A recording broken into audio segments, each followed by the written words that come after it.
On se retrouve pour le hack de la semaine. Chaque semaine, je prends un process et je l'améliore et je l'automatise directement devant vous en vidéo. Et cette semaine, je vais prendre un process que je connais bien sur BLC, la société que j'ai co-créée il y a 8 ans. On a un souci majeur, ce sont les particuliers qui nous laissent leurs coordonnées. Et à chaque fois qu'un particulier nous laisse ses coordonnées, ça crée un leads dans notre CRM qu'on doit perdre manuellement à la main. Bref, tout ce qu'on doit faire à la main, c'est chiant et on peut l'automatiser. C'est ce qu'on va voir ensemble dans cette vidéo.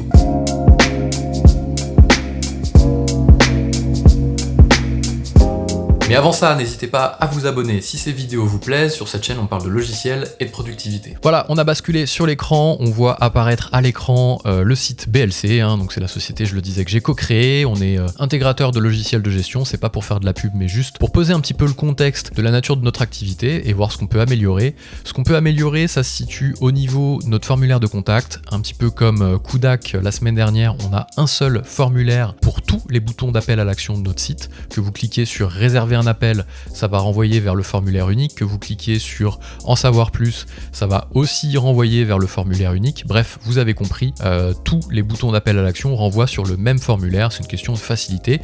Et ce formulaire-là est un formulaire qui a été créé avec Pipedrive. D'ailleurs, dans à propos contact, c'est aussi ce formulaire qu'on a. Ça, c'est un formulaire créé avec Pipedrive qu'on a intégré au site avec un process d'embed. Désolé pour l'accent. C'est qu'on a intégré directement ce formulaire. On l'a pas créé dans WordPress, c'est un site sur WordPress. Et après, on n'a pas fait une synchro entre le formulaire et Pipedrive. On a créé ce formulaire dans Pipedrive. Il est ici.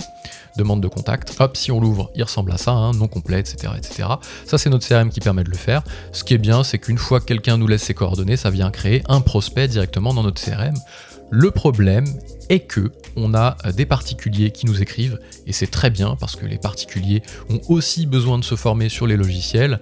Malheureusement, on ne travaille pas avec les particuliers, on est une société uniquement B2B, donc quand un particulier nous remplit un formulaire de contact, ça a pour effet de créer un leads directement dans notre CRM qu'on doit à chaque fois aller mettre perdu à la main en raison de la perte que c'est un particulier, etc. Vous avez compris le principe.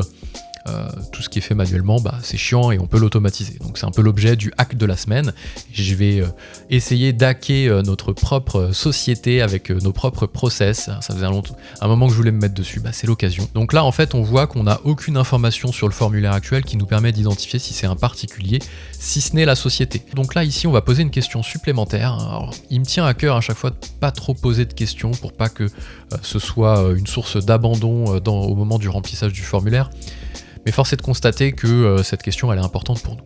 Donc déjà, avant toute chose, plutôt que de modifier le formulaire de base, ce que j'invite toujours à faire lorsqu'on fait un process, c'est de dupliquer ce qu'on a fait pour pouvoir tester éventuellement et après remplacer si on a besoin. Donc là, je vais prendre le formulaire de demande de contact dans Pipedrive et je vais le dupliquer ici.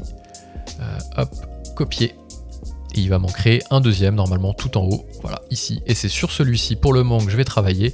Je vais l'appeler demande de contact avec question pro. Voilà, est-ce que c'est un pro ou un particulier? Où est-ce que je vais mettre ça? Nom complet, email, société. Je vais le mettre avant société, forcément. Ici, je vais l'appeler champ d'entrée. Étiquette de champ, c'est ce qui va apparaître ici. Et je vais mettre, alors ça, j'arrive jamais à le faire. Ah si, j'arrive ici, dis donc. Êtes-vous un particulier ou un professionnel? Voilà. Ajouter un texte d'aide. Donc là, c'est une petite infobulle. Ça, c'est relativement nouveau. Ça va se mettre où? Ça, directement, on va voir. Est-ce que c'est un champ obligatoire? Oui. Ici, on va mettre le petit tiret. Et sélectionner un champ, on va dire sur quel champ on se base pour aller renseigner cette information-là. Alors, plutôt... où est-ce que va se mettre l'information dans notre CRM quand la personne vient renseigner ce champ-là?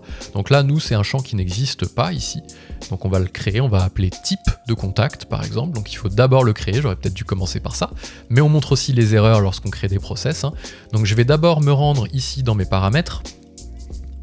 Mes paramètres ils vont être ici, paramètres de l'entreprise, clac, je l'ouvre dans un autre onglet, j'ai les champs de données et je vais aller sur les champs de données personne. Pourquoi je ne le crée pas sur organisation? Parce que si la personne est une personne particulière, donc un particulier, il n'y a pas de société qui va être créée. Donc je le crée sur personne, au moins je suis sûr qu'il y a forcément bien quelqu'un qui nous laisse ses coordonnées. Donc quoi qu'il se passe, on a une personne qui est renseignée. Donc là je rajoute un champ particulier de type personne, je vais l'appeler type. Voilà, tout simplement, et je vais faire une option unique, ici, particulier, Alors je vais commencer par l'option qu'on a le plus souvent. On va mettre société, alors il faudra revoir le wording peut-être. Une société ou un particulier. On va mettre un particulier et une société. D'ailleurs, hop, voilà. Un particulier, une société. Est-ce que c'est un champ obligatoire? Pas du tout. Est-ce que c'est un champ important? Pas du tout. Est-ce que c'est toujours visible dans la vue détaillée? Ça, c'est est-ce que ça va apparaître dans mon CRM? Je ne vais pas vous saouler avec ça. Hop. Et le champ est créé, ce qui fait que si je retourne ici dans mon petit formulaire et que je le rafraîchis, à mon avis je vais faire ce que j'ai déjà fait, parce que j'ai pas enregistré, c'est pas grave. Voilà, avant société, je vais rajouter un champ de type personne et je vais l'appeler type ici. Ok, options visibles toutes, est-ce que j'affiche toutes les options, donc particulier, professionnel ou que certaines? Et là je vais mettre êtes-vous un particulier, êtes-vous une société, êtes-vous un professionnel ou un particulier, voilà. Ajouter un texte d'aide, alors ça, hop, touc, je vais le corriger, il me le fait pas tout d'un coup, voilà, c'est un champ obligatoire et j'enregistre. Voilà, êtes-vous un professionnel ou un particulier, une société, un particulier. Si les gens cochent une société, ils vont mettre le nom. Alors il n'y a pas dans Pipedrive malheureusement de l'affichage conditionnel. On aurait bien aimé ici dire si la personne sélectionne une société, le champ société s'affiche. S'il y a particulier, le champ société se masque. Malheureusement, on ne peut pas. Je vais quand même aller voir au cas où ils auraient rajouté ça. Pas du tout. Ajouter un texte d'aide. Je vais juste voir à quoi ça ressemble parce que c'est nouveau ça. Donc en même temps que je fais le process, je découvre. Enregistrer, voilà, texte d'aide en dessous, super, on va l'enlever pour le moment. Ok, enregistré, voilà, donc là mon formulaire est fait, mais on va pas s'arrêter là, parce que ce formulaire, on va pouvoir le remplacer sur notre site internet par le nouveau, comme ça on garde l'ancien. Alors, j'aurais peut-être plutôt, ici dans le cas présent, je vais l'enregistrer, modifier le formulaire existant, ça m'évitera d'aller le changer partout. Alors il n'y a qu'une seule page, de toute façon, sur laquelle il est embed, donc c'est facile, mais surtout, sinon je vais perdre les stats. Ici, demande de contact 8900. Moi, j'aimerais bien les garder, ces stats-là. Donc, je vais plutôt récupérer le formulaire existant. Là, je l'ai backupé pour pouvoir faire mes tests. Mais c'est toujours bien quand même de le faire sur le formulaire de prod, on appelle ça, celui qui est en production. Donc, une fois que ça c'est fait, je vais aller me faire un petit automatisme quelque part ici dans Pipedrive, parce qu'on a un équivalent de Zapier ou de Make directement intégré à Pipedrive pour faire des automatismes. Et là, mon automatisme, ça va être quoi? Ça va être dès qu'une affaire est créée, parce que mon formulaire, quand quelqu'un le renseigne, ça crée une affaire pour les commerciaux, qu'on doit mettre perdu quand c'est des particuliers, je vous rappelle le contexte. Et bien là, je vais faire un flux de travail, je vais ajouter un workflow, et je vais créer un nouveau workflow, et je vais dire que quand une affaire est créée, appliquer le déclencheur. Ah bah tiens, ça tombe bien, parce que ici j'ai une petite erreur. Je le fais, ici je l'avais jamais préparé, donc je le fais en même temps que vous, et on voit comment ajuster, parce que des fois dans le process, c'est pour ça que j'aime bien toujours dire, écrivez d'abord votre process avant de passer sur l'écran, ça vous évitera de perdre du temps, et ben là c'est un peu le cas, mais c'est bien de voir aussi les coulisses. Ici, quand une affaire est créée, je vais mettre ma condition, j'aurais voulu mettre ma condition en disant, si le type de personne est particulier, alors je mets l'affaire perdue et j'envoie un email pour prévenir. Et bien là malheureusement dans les conditions je ne l'ai pas, parce que mon déclencheur est sur l'affaire et que au moment où je veux déclencher l'action, j'ai pas la condition sur le type de personne. Ça c'est malheureux, dans Pipedrive on le sait, mais on fait avec les armes que l'on a. Ici les armes c'est Pipedrive, j'ai pas envie de monter une usine à gaz à côté, donc je vais plutôt aller virevolter et changer mon champ de type et je vais le mettre sur l'affaire directement. Donc ici ça me nécessite de retourner dans les petits paramètres. Vous voyez les coulisses, on n'a rien à cacher. Je retourne sur mes champs de données, je viens supprimer. Alors je le supprimerai après parce qu'il risque de me faire une erreur sur mon formulaire, mais je viens de rajouter ici un champ de type affaire, j'appelle type de personne, voilà, type de prospect par exemple, ou type de personne, comme ça, parce qu'on a déjà un type, et je vais ajouter option unique, une société, un particulier. Oui, c'est dommage, on aurait préféré le mettre sur la personne, parce que c'est un champ qui a plus vocation à être sur la personne et pas sur l'affaire, mais on fait avec les armes qu'on a encore une fois. Donc ici, hop, je vais changer un petit peu en cours de route. Je retourne dans mon petit formulaire web qui doit être ici. Mon formulaire copie pour l'exemple, je viens le modifier et je viens ici plutôt chercher sur l'affaire le champ type de personne, qui n'a pas dû se créer parce que j'ai pas rafraîchi à tous les coups. Hop, sur l'affaire, je prends le champ type qui doit être ici, type de personne, voilà. Êtes-vous un professionnel ou un particulier? Ça ne change pas, une société, un particulier ici. Les occurrences ne changent pas. Mais par contre, ce qui est bien, c'est que au moins au niveau de mon automation, si je retourne dans mon automation et que je la recrée, ajouter un déclencheur quand une affaire est créée et que cette affaire de type personne est, hop, un particulier, alors qu'est-ce que je fais? C'est de l'algorithme, hein. Ici c'est un si, hein. Le déclencheur c'est quand et l'algorithme, la condition c'est un si.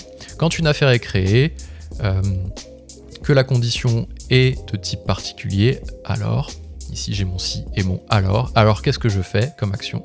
Eh bien je viens mettre à jour ici mon affaire automatiquement, mettre à jour les champs de l'affaire, hop, et je vais prendre mon statut et le marquer comme perdu. Mon affaire ici que je veux mettre à jour, c'est l'affaire qui est présente à l'étape numéro 1, on le voit ici, nous la propose, étape numéro 1, et mon statut, je le mets perdu. Alors bien entendu ici, il faut toujours qu'on mette une raison de la perte, donc là je reviens ici et je vais mettre raison de la perte, hop, suivant, et raison de la perte, je vais aller chercher directement dans mes occurrences un particulier, pour qu'ensuite je puisse automatiquement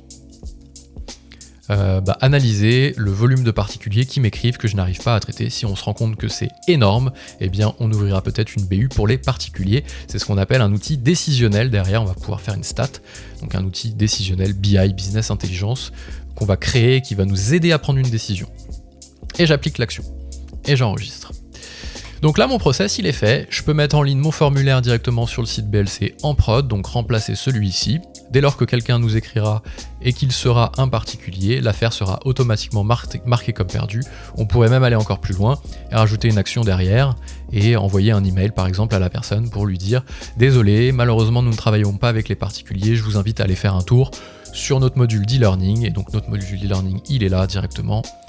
Tuto payant et la personne va pouvoir aller directement se former avec nos tutos. Et là, ces tutos-là, pour le coup, on peut les vendre à des particuliers sans problème parce que ce sont des tutos asynchrones et on n'a pas besoin d'une formation présentielle à 990 € par jour. J'espère que ce petit hack vous a plu. Si vous avez des idées de process que vous voulez automatiser, que ce soit le vôtre ou un process que vous avez croisé et qui mériterait une automatisation, n'hésitez pas à me le mettre en commentaire, je le prendrai en exemple dans une vidéo avec plaisir. Puis n'hésitez pas à vous abonner si ces vidéos vous plaisent, sur cette chaîne on parle de logiciels et de productivité. Moi je vous dis à très vite.